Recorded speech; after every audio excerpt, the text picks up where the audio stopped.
We are moving to the next talk in this technical session. The talk will be delivered by Professor Reggie Verghese. Reggie Verghese has completed his PhD from NIST Trivandrum in 2007. After that, he moved to the University of Regensburg, Germany in 2007 as a postdoctoral fellow. And thereafter in 2009, he joined again as a postdoctoral fellow in Arizona State University. Professor Reggie Verghese is currently the associate professor in the Department of Chemistry at Indian Institute of Science, Education and Research, Trivandrum. He was the recipient of several awards and fellowships, including Alexander von Humboldt Fellowship, Ramanujan Fellowship, Kerala State Young Scientist Award. Dr. Reggie Verghese will be delivering his talk on responsive DNA nanostructures for cancer therapy. Professor Reggie Verghese, sir, please.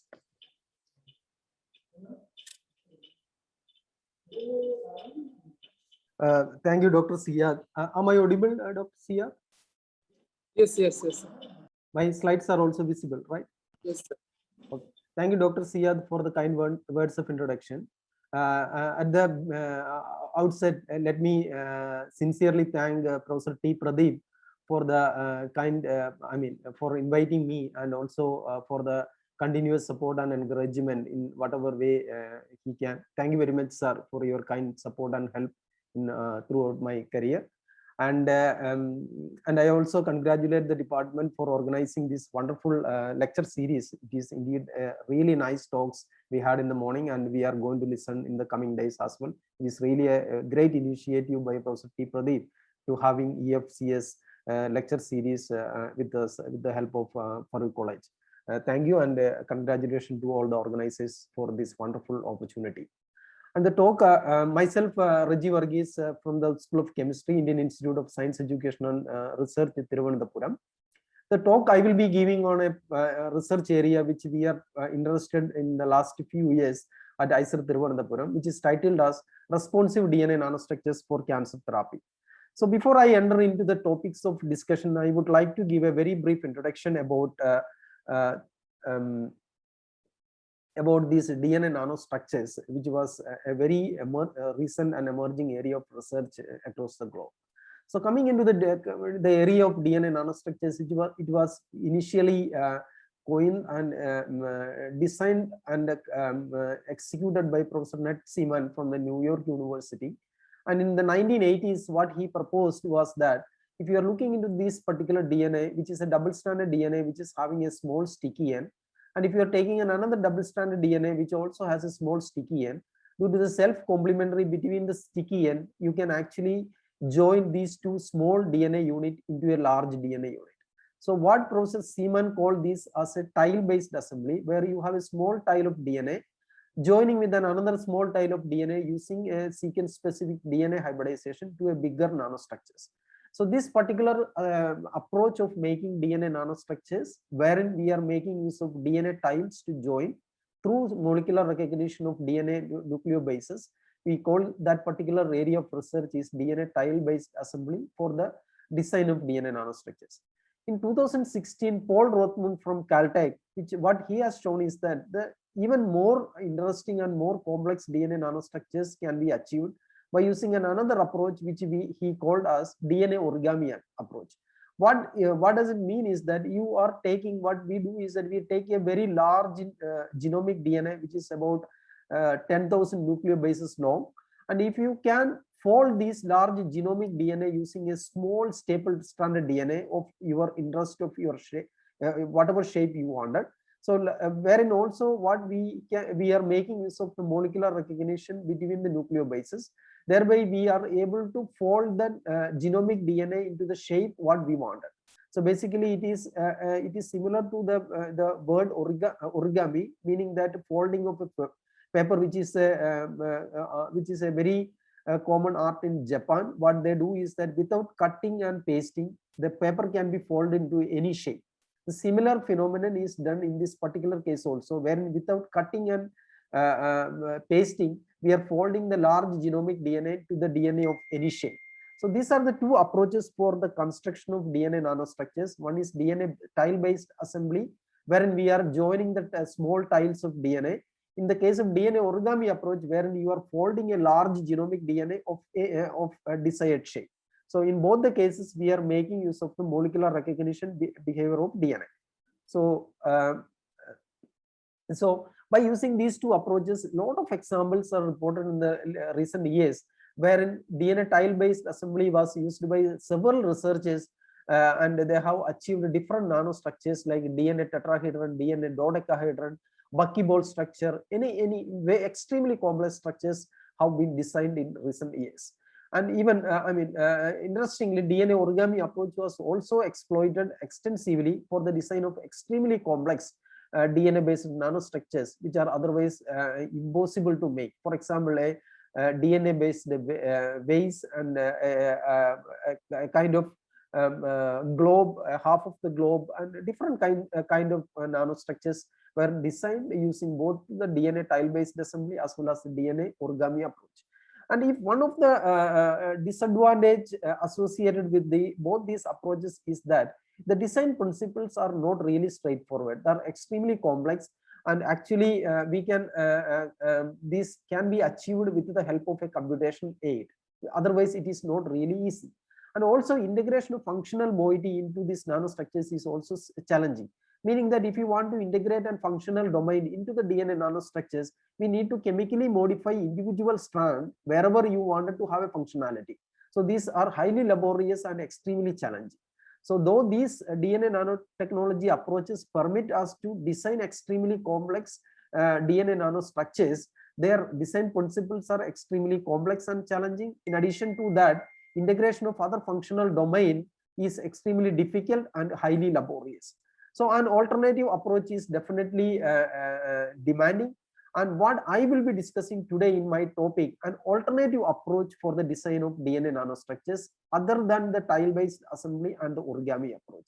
And this, what we basically work on an area which is known as DNA-based amplifier or DNA surfactants. So that is another alternative approach for the design of DNA amplifier, DNA nanostructures. So that is what I will be discussing in my talk. So before again entering into the specific area of my research, let me give a very brief introduction for the benefit of the students who are attending the talk. What is an amplifier? Amplifier is a chemical moiety which is having a hydrophilic unit and a hydrophobic unit joined together, either covalently or non-covalently. And this is very, very common in our cell wall membrane, wherein what you can see is that a phospholipid amplifier, where you have a long hydrocarbon chain, which is water-hating unit, is attached to a hydrophilic unit, which is water-loving unit, which is a phosphate backbone. And when we are permitting this molecule to self-assemble in aqueous media, this molecule will associate or self-assemble in such a way that the polar moiety or the hydrophilic moiety is exposed to the water, and the hydrophobic alkyl chain, which doesn't want to go to the water, or it is water-hating, or it is hydrophobic, will buried inside the hydrophilic unit. So here you can see that if you are looking into this particular structure is known as a lamellar structure, wherein your hydrophilic DNA is hydrophilic moiety is exposed to the water, whereas your hydrophobic moiety is completely buried inside the structure with no or minimum contact with the water. And this is basically the self-assembly behavior of an amphiphilic system.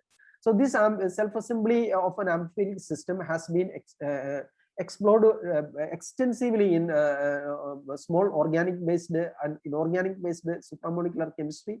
For example, Stupp and co-workers have demonstrated that a class of amphiphile which is known as peptide amphiphile, a small hydrophilic peptide was conjugated to a long hydrocarbon chain, and it undergoes self-assembly due to the amphiphilicity, results in the formation of a cylindrical micelle, wherein the peptide moieties are exposed on the surface of the micelle. And in another example, Mangso Lee and co-workers from South Korea has demonstrated that here you have a hydrophobic unit which is a linearly pi conjugated molecule conjugated to a carbohydrate. Here carbohydrate is the hydrophilic unit and this is the hydrophobic unit. And due to the amphiphilicity reason, it is self-assembled into different nanostructures in such a way that your hydrophilic moiety will be always decorated on the surface. In this particular case, it is the carbohydrate unit which is decorated on the surface. So this amphiphilicity driven self-assembly is a very well established and extensively studied phenomena in supramolecular chemistry. So coming into the DNA-based amphiphile, so if you are looking into a DNA structure, what you can see is that DNA will definitely have a phosphate backbone which is anionic in nature, and you have a sugar unit which is connected to a nucleobase. So this is a typical structure of a part of the structure of DNA. So DNA nanotechnology actually make use of the molecular recognition behavior of the nucleobases, meaning that adenine will base pair to thymine, similarly cytosine will base pair to guanine. So what is unattended is the hydrophilic part of the DNA, which is the phosphate backbone. If you look into the DNA, you will have varying number of phosphate backbone depending upon the length of the DNA. Since this is anionic in nature, the complete DNA is hydrophilic or it is water-loving species. So what we are trying to explore in our research activity is the hydrophilicity associated with the DNA. So what we do here is that we will take the DNA, which is hydrophilic in nature, is attached to a hydrophobic domain, which can be a polymer or an oligomer. I will come to the details of that. So these two moieties are covalently conjugated or even non-covalently one can conjugate them as well. And what basically you will be getting a amphiphile wherein DNA is act as the hydrophilic unit and the hydrophobic part can be any functional domain. And such conjugates are typically termed as DNA amphiphiles. So due to the amphiphilicity, these molecules can undergo self-assembly, particularly in aqueous media. We are studying all self-assembly behavior in water only. We don't do any experiment in organic medium. And more importantly is that this molecule, depending upon the structural parameters, I will come to the details soon. Depending upon the structural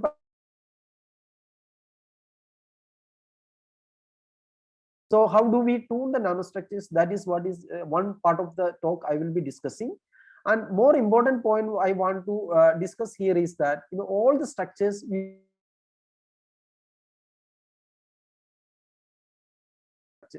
for example, a tube is decorated with the red color, a vesicle is decorated with the red color, a cylindrical micelle, all are decorated with the red color on the surface, which clearly indicates that since the self-assembly was carried out in water, the surface of the nanostructures will be fully decorated with the DNA because DNA is hydrophilic in nature. Okay, so now basically you will be getting a DNA-based nanostructures. On the surface of the nanostructures will be fully decorated with a dense array of DNA. Now what is important is that now you have a functional domain. On the top of that you have molecular recognition unit, which is nothing but the DNA. So that can be further used for the integration of other functional molecule via sequence specific DNA hybridization. So that is a beauty or that is a uniqueness of all these nanostructures. I must also admit one point here is that though DNA nanotechnology is a supreme technology or an approach for the design of DNA nanostructures, the only disadvantage what I mentioned here there is that it is extremely complex in terms of design principle, and also integration of functional domain is really challenging. Though those two factors can be little bit addressed in this particular case, DNA amphiphilic self-assembly. Another disadvantage associated with the DNA amphiphilic self-assembly is that the kind of or the diversity of the nanostructures that can be achieved using DNA amphiphilicity is very, very less compared to DNA nanotechnology approach, wherein whatever you wanted, one can actually design it. But in the DNA amphiphilicity self-assembly, the diversity in terms of achieving different kind of nanostructures are pretty much limited. So more or less only these are the kind of structures which you can achieve. But the advantage is that this is very straightforward, scalable, and also the design principle is very simple, and you can actually you don't really need any computational aid to make design this kind of nanostructures. So both the ideas or both the strategies has its own advantages as well as disadvantages. So coming into the this particular area, actually we are not the first one to think about the amphiphilicity associated with the DNA.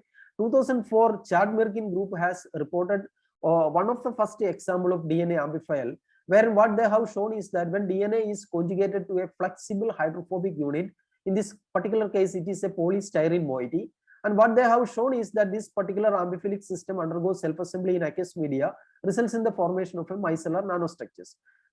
Subsequent to that, there are a lot of examples reported in the literature. In all the cases, the authors have shown that when a hydrophilic DNA, which is flexible already, attached to a hydrophobic unit, which is also flexible, always results in the formation of a micellar nanostructures. That is what is schematically I have shown here. When you have a DNA which is already flexible, since it is a single-stranded DNA, and when you also have an hydrophobic unit which is also a flexible moiety like a polymer, similar kind of molecule, it will always result in the formation of micellar nanostructures. So what we thought when we started our research activities at IISER Thiruvananthapuram is that if you are replacing the flexible hydrophobic part with a rigid unit, you can actually have the variety of nanostructures can be introduced, because when you have the rigidity associated with the hydrophobic unit, it will result in the formation of a lamellar assembly as shown like that. Once you have the lamellar assembly, it is you can easily tune the nanostructures. So the take home message from this slide is that what was reported in the literature is the combination of flexible hydrophobic and hydrophilic unit, and in almost in all cases it was self-assembled into a spherical nanostructures or a micellar nanostructures. So the introduction of a rigid hydrophobic unit give the opportunity to design different.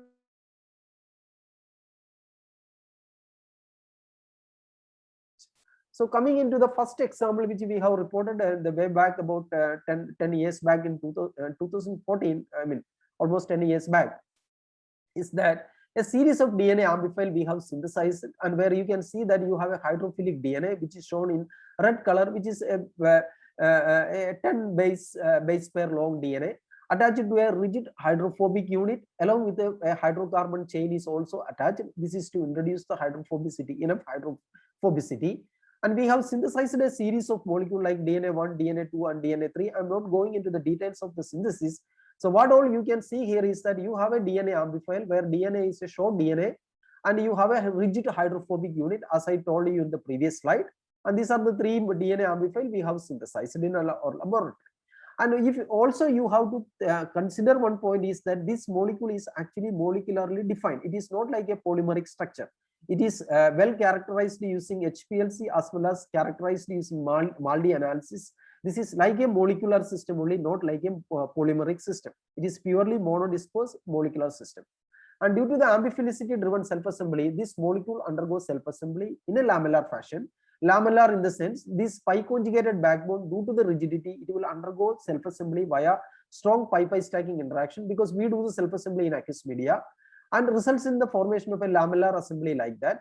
That lamellar assembly will further fold into the formation of vesicular nanostructures, or we can also call it as a DNA soap, like in the case of polymer soap. You can see that this blue color, which represents the lamellar assembly of the pi conjugated backbone, which is shown with the blue color here. And you also have red color on the outer part of the vesicle as well as the inner part of the vesicle, which indicates that you have a very vesicular structure, the surface as well as inner as well as the outer surface is decorated with the DNA. That is the structural features associated with the vesicle. And it was subsequently characterized using different microscopic technique, and shown here is a representative example for an atomic force microscope, wherein you can clearly see the formation of vesicular nanostructures.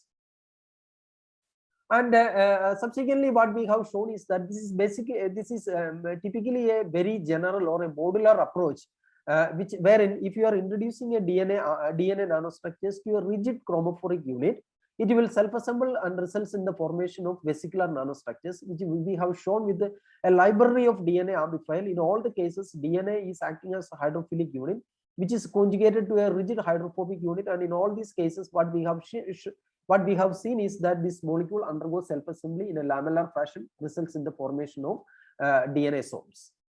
And that is what we know now. So what we know now is that DNA is conjugated to a rigid hydrophobic unit, results in the formation of a DNA amphiphile. So motivated from this particular experimental observation, what we thought is that if we are replacing this particular phenylenedione unit with a hexabenzocoronine, which is known as molecular graphene, which is one of the most studied molecule in supramolecular chemistry, just because of the large pi surface. Just because of the large pi surface, it has a high tendency or propensity to self-assemble in aqueous media via pi-pi stacking interaction to different nanostructures. And this molecule was extensively studied by Professor Ada from Japan and Professor Klaus Mullen from Germany. And what they have shown is that extremely strong tendency of for pi-pi stacking in aqueous media. So what we thought is that if we are replacing this phenylene ethylene with the extremely pi-pi stacking molecule, which is hexabenzocoronane, you can basically control the self-assembly. Because of the strong pi-pi stacking, it will undergo lamellar assembly. So this is what our design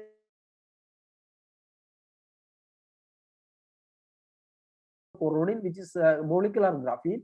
Because of the large pi surface, it will self-assemble via pi-pi stacking interaction, and due to the extremely strong pi-pi stacking interaction, this molecule first initially form a lamellar assembly, and it will not undergo folding as in the previous case. It will grow in a 2D fashion, and you will be able to, whether we will be able to design a 2D nanosheet in which molecular graphene is shown with the green color, and you will be having DNA on both the side or either side of the sheet decorated with the DNA. So that was our design principle, and keeping that in mind, we have synthesized a series of DNA amplifier with a hexabenzocoronine or molecular graphene as a hydrophobic unit and the DNA as a hydrophilic unit, and it is fully characterized using HPLC and MALDI analysis. And this is a spectroscopic and light scattering experimental data for this amphiphilic self-assembly. And this is an absorption spectrum which clearly shows that some kind of aggregates are formed in the solution. And similarly, dynamic light scattering analysis also tells you that there is some aggregates in the solution. And in order to get better insight into the nature of the aggregate in solution, we have done SACS analysis in collaboration with Dr. Ashish from IMT Chandigarh. And what we observed is that these particular nanostructures are sheet-like nanostructures in solution. So in order to confirm the sheet nanostructures, we have done a series of microscopic analysis starting from fluorescent microscope, scanning electron microscope, transmission electron microscope, wherein we can clearly see the formation of 2D nanosheet.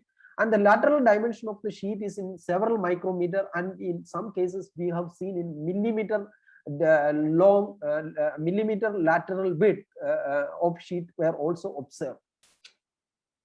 And one of the important point I want to make sure I want to mention here is that these sheets are highly stable, so which actually permitted us to study or gave an opportunity to analyze this kind of nanostructures using 300 kV TEM, which is otherwise impossible, because most of the soft assemblies, supramolecular assemblies, will melt away when you are keeping them under 300 kV high energy electron beam. But in our case, what we observed is that these structures are very stable, and it actually allowed or gave an opportunity to understand the molecular level packing of this amphiphilic system using 300 kV TEM. And these are the experimental data wherein you can clearly see the formation of lamellar assembly. This is the high resolution zoom in image wherein you can clearly see the lamellar assembly of the amphiphile in the sheet. And based on the experimental data, like spectroscopy as well as microscopic data, the structure of the sheet was proposed in such a way that you have molecular graphene or hexabenzocoronine, which is in the acting as a membrane, and you have the DNA on the surface. Both the surface, like the upside as well as downside, is fully decorated with the DNA. So now the question, what we can do with the DNA on the surface? So what, in order to exclusively prove that we have DNA on the surface, what we have done is that we have synthesized a nanoparticle, which is gold nanoparticle in this case, and the surface of the gold nanoparticle is chemically modified with the DNA. And what we can see is that if the DNA on the surface of the particle is complementary to the DNA on the surface of the sheet, and if you do a self-assembly between these two guys, one will be able to decorate or place the nanoparticle on the sheet. So that was the idea. So that will give you a conclusive evidence that the structure what we are proposing is indeed the structure, meaning that we have the DNA on the surface of the sheet. And we have done the TEM experiment, and wherein you can see that this is a large area image wherein you can see the sheet which is decorated with the nanoparticle. In order to get a clear decorated with the nanoparticle, wherein you can clearly see that the nanoparticle is densely decorated on the surface of the sheet. More interestingly, if you are looking into this particular area, or if you are looking into an overall area, you will see that there is a layer of particle which is having high contrast, compared to a layer of particle, which is clear if you are looking into this particular area where one particle is missing on the top layer, so that you can see the particle on the bottom layer. So here it is very clear that you have a, you have a layer of particle which is having high contrast and a layer of particle which is having low contrast, which is basically due to the sheet on the surface of the sheet. On the top side of the sheet is having the high contrast particle, and the particle which is lying on the bottom of the sheet is having low contrast particle. So this gives us a conclusive evidence that this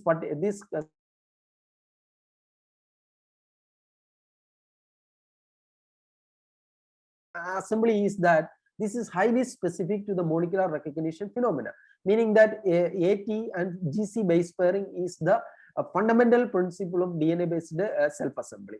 So in order to prove that, what we have done is another experiment wherein again nanoparticle was synthesized, modified, chemically modified with the DNA. But in this case, what we have done is that the sequence of the DNA is not complementary to the DNA on the surface of the sheet.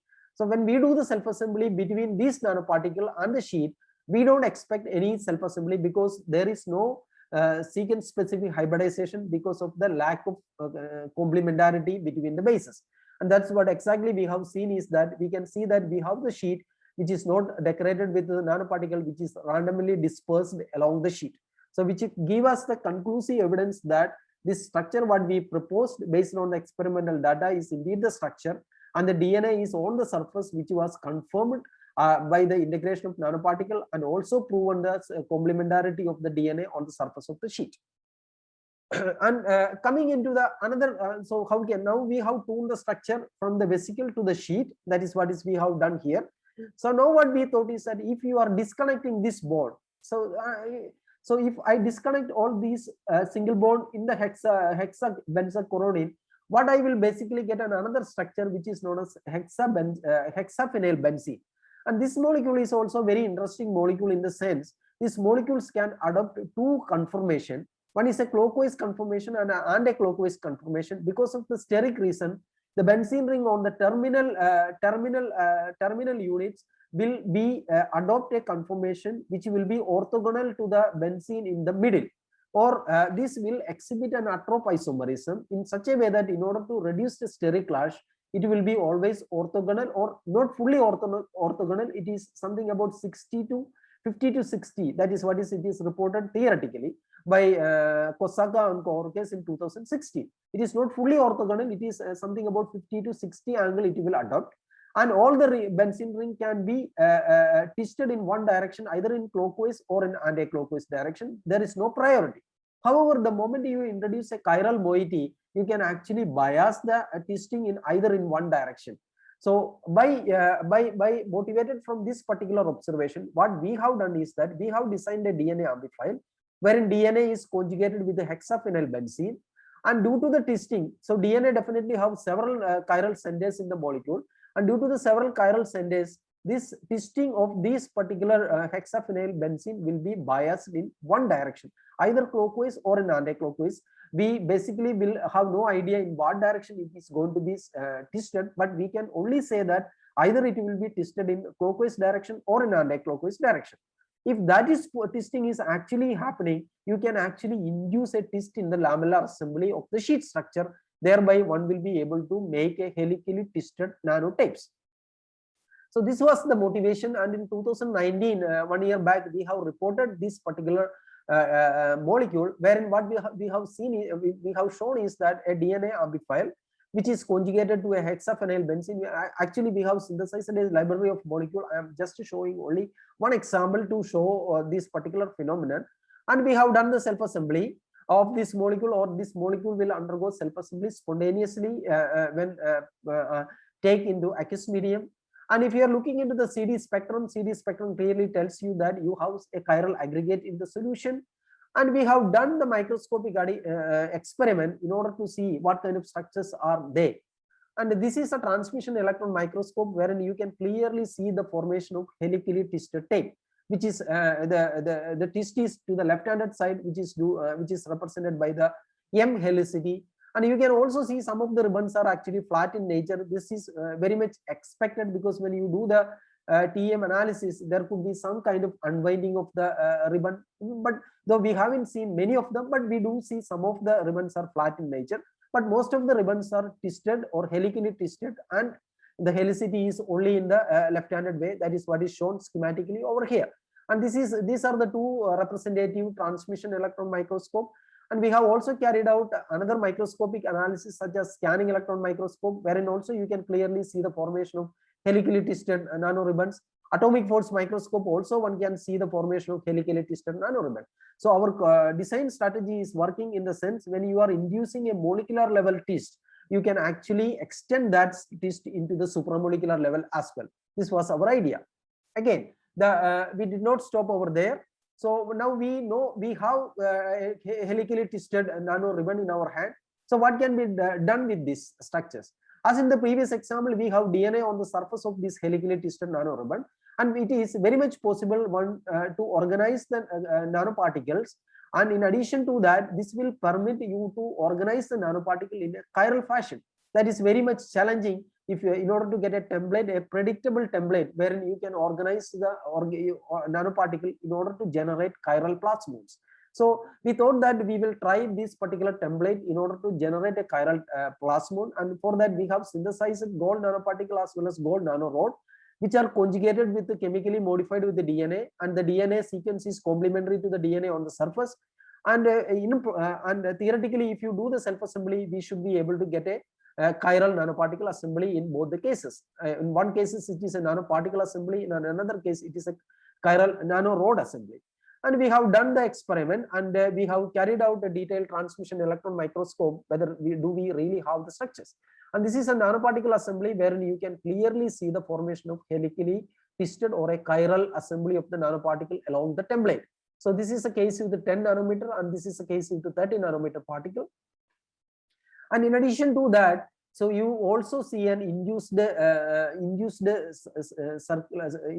CD signal in the plasmon coupled region. Here the nanoparticle, if you are taking alone, doesn't show up any CD signal in the plasmon region. However, after decoration of the particle along the template, you see an induced CD in the plasmon region of the nanoparticle, which clearly tells you that these particles are arranged along the chiral template. But also you must also note that there is no plasmon coupling, and this must be due to the distance. The distance between the particle may be large to undergo the coupling. And but we definitely have the induced CD in the plasmon region, clearly indicates that we do have the chiral assembly of the nanoparticle along the templates in solution as well.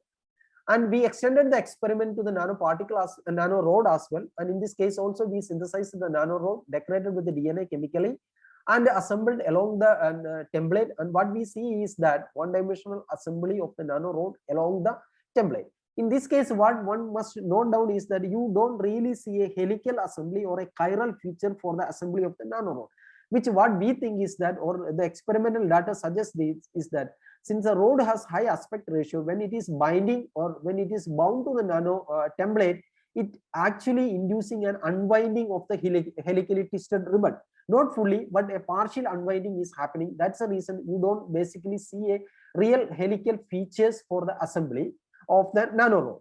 However, we do see a chiral features for the assembly. So it is a kind of a partial unwinding is happening, but still the nanorod assembly is in a chiral environment.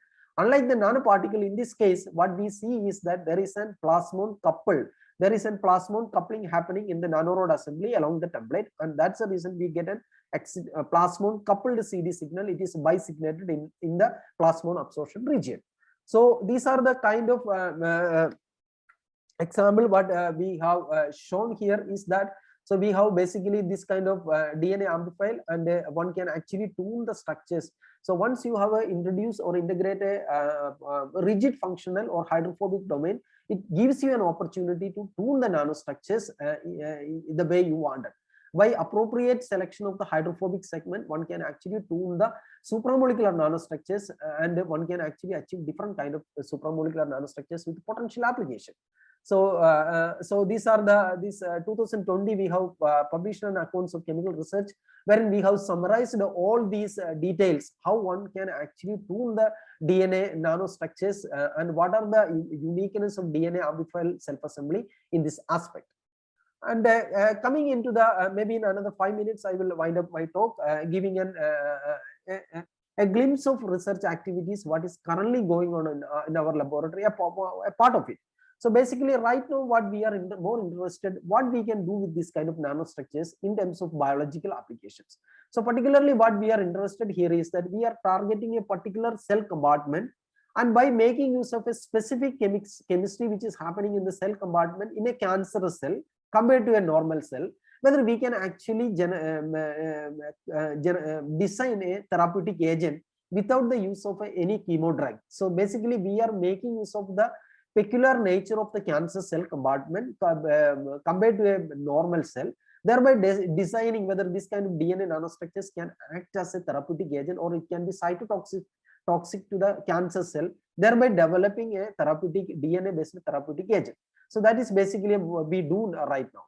So this is one of the report we reported in 2017 and 2019. So when we are designing a DNA amphiphile, this is basically a DNA amphiphile what we have seen in the previous example. The only difference here is that the DNA sequence is basically a C-rich DNA. C-rich DNA is a cytosine-rich DNA which is known to undergo conformational switching between a random coil to an I-motif DNA with respect to the pH. So if you do the allow the self-assembly in 7.3 pH, this will undergo self-assembly into a vesicular structure. And if you are decreasing the pH to an acidic pH, the C-rich DNA, which was in the random coil conformation, will change it to an I-motif structure, thereby undergoing a morphology change from vesicle to a entangled nanostructures, which is fully reversible with respect to the pH change. So this is what we have seen, we have shown 3 years back in 2 of our publications. So motivated from this particular example, what we thought is that if you take a DNA amphiphile, which is a C-rich DNA, is able to undergo conformational change with respect to the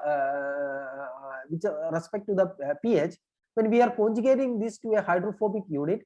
And one thing we have to notice here is that we have removed the rigid hydrophobic part, which permit the self-assembly into a micellar nanostructures, which we have seen in our previous example. And the DNA micelle will be formed in a neutral pH, for example, 7.6 or 7. In the range of 7, it will be DNA micelle. When we are acidifying the DNA micelle solution to a pH 6, say for example, it will undergo inter as well as intramolecular I-motif formation and results in the formation of an gel network. So that is the observation we are having. So we thought that if we are incubating this DNA micelle along with a cancer cell, which has a slightly high proton gradient or a slightly acidic outer cell membrane, whether this proton gradient can permit the self-assembly of the DNA micelle along the cellular membrane, that will produce a stress along the cell surface, and ultimately it will leads to the cell death. Basically, here we are not really using any therapeutic agent other than this DNA. So here DNA, we are actually making use of the peculiar chemical environment of cancerous cell compared to a normal cell. In this particular example, we are exploring or exploiting the high local gradient of the H+ or a slightly acidic nature of the outer cellular membrane. So that is basically we do. So coming into the experimental data, I will quickly go through that. So this DNA micelle, when you self-assemble at a 7.3 pH, it will undergo DNA micelle. Upon acidification, it will undergo inter as well as intramolecular I-motif formation and results in the formation of gelation. And this is the experimental results for that. This is a basic pH, you will get a DNA micelle. And if you are acidifying, you will be getting a entangled network. That is basically it is. And subsequently, after this observation, we incubated our DNA micelle with the cancerous as well as normal cell. So HEK is a normal cell, and F549 and HeLa are cancerous cell. And what we have seen is that we can see that HEK in all the cases, green at different concentration of DNA micelle, HEK is absolutely stable, or the viability is close to 100%. Meaning that DNA micelle is actually not cytotoxic to the normal cell.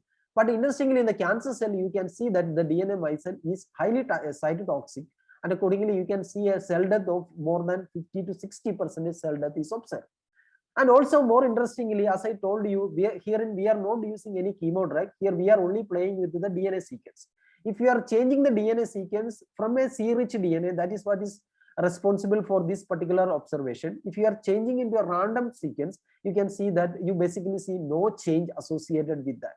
These both cancer cells are highly biocompatible with respect to the DNA micelle. So it is the DNA sequence that is basically important guy. I know that my time is running, and this probably I will conclude with this particular slide. In order to understand where exactly the gelation is happening, we have done a very detailed confocal microscopic analysis, and wherein initially we have stained the acidic compartment of the A549, which is a cancerous cell, with a DQ green dye, that is what you see in the green color. And subsequently, we incubated the A549 with the DNA micelle, and you monitored using the confocal microscopic analysis. And what we can see here is that you can see that there is a red fluorescence along the wall of the membrane. So that clearly tells you that this particular DNA micelle is actually undergoing gelation along the cell wall membrane rather than any other place. So it is very specific. In this, it is also clear from this particular image, it is very specific to the cell wall membrane. It will undergo I-motif formation and undergo gelation inside the cancer cell that is basically responsible for the cell death. And this is a schematic representation. Your DNA micelle is undergoing gelation along the cell wall membrane, and it results in the formation of a stress that leads to the cell death. We have done a lot of other experiments also to confirm that. In continuation of that particular experiment, after a certain 48 hours of incubation, what we have seen is that the DNA micelle is fully embedded into the cell, which is also as expected, because once you have gelation along the cell wall membrane, the cell will be fully ruptured, and all the material will get into the cell. That is exactly what we see here. So this is basically a therapeutic approach wherein we don't use any material other than DNA. By appropriately modifying the DNA sequence, we can actually make the cytotoxicity for the DNA. With this, I conclude my talk. So I have just shown you a class of molecule which is DNA amphiphile, and our contribution in this area is to introduce a rigid hydrophobic unit and thereby tuning the morphology of the nanostructures. And I also have our some kind of preliminary data of how DNA nanostructures can be applied in therapy also. And with this, I conclude thanking all my students for their extremely hard work. And the work which I presented today was mainly done by Dr. Shaheen and Dr. Murali Golla. So both of them are doing postdoc abroad. And I'm also grateful to all the undergrad students who were part of our laboratory for their project work. I'm also grateful to our current director, Professor Jayan Murthy, and our previous directors. And also, I'm very much grateful to the funding agency, DBT, DST, Kerala State Council, and of course, ICER for all kind of support. And thank you very much for your kind attention, and I'm happy to take up questions. Now the session is open for discussion. Participants can unmute or raise their hands. Well, let me ask you, very nice talk, Reggie. Thank you, sir. Well, one of the major aspects of these kinds of research is functionality by stimuli. Right. And that stimuli would open up, close, and curl or distort or strain or expand or contract and all kinds of things, right? So yes, a great diversity you show in structures and control of the structures that you can form. But how do you bring in additional functionalities? Did you touch upon these, or are you planning to look at this probably at a cellular level? Sir, basically this functionality in this particular approach. So let me just compare the DNA nanotechnology approach versus this DNA amphiphile approach. In DNA amphiphile, if you chemically modified one DNA, so you can basically introduce the functionality. That's what I have done in this I have shown in this my example. But in versus the DNA nanotechnology like a DNA origami, if you want to introduce a large functionality or a multiple functionality, you have to individually chemically modified all the many DNAs, which is really laborious and challenging.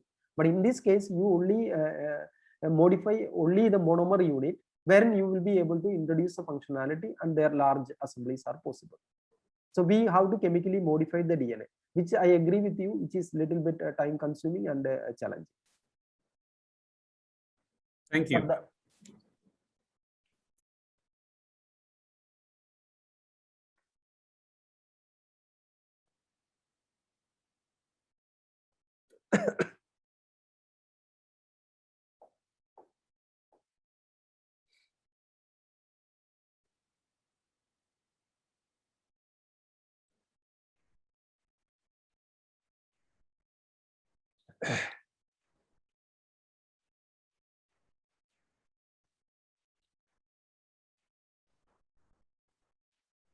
That work of Shine that you talked about on the DNA sheet and how nanoparticles assemble, I was curious to know whether we can control that on one side, assembly on just one side of the sheet.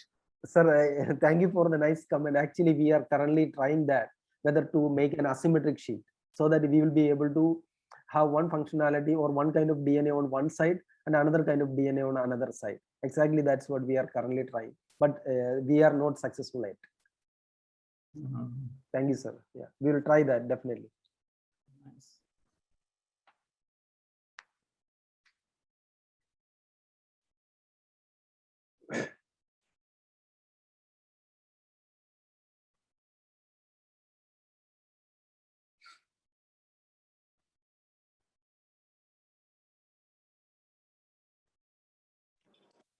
Any more questions from the participants?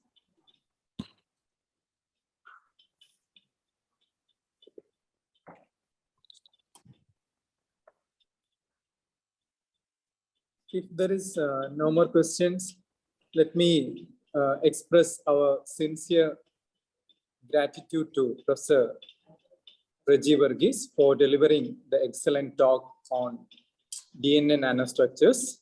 He has demonstrated to us how different DNA nanostructures can be synthesized by utilizing DNA amphifiles. And thank you, sir, for your wonderful lecture. Thank you. Yeah. As a token of appreciation, we will be sending you this small memento to you, sir. Thank you. Thank you. Very nice. Looking forward to receive it.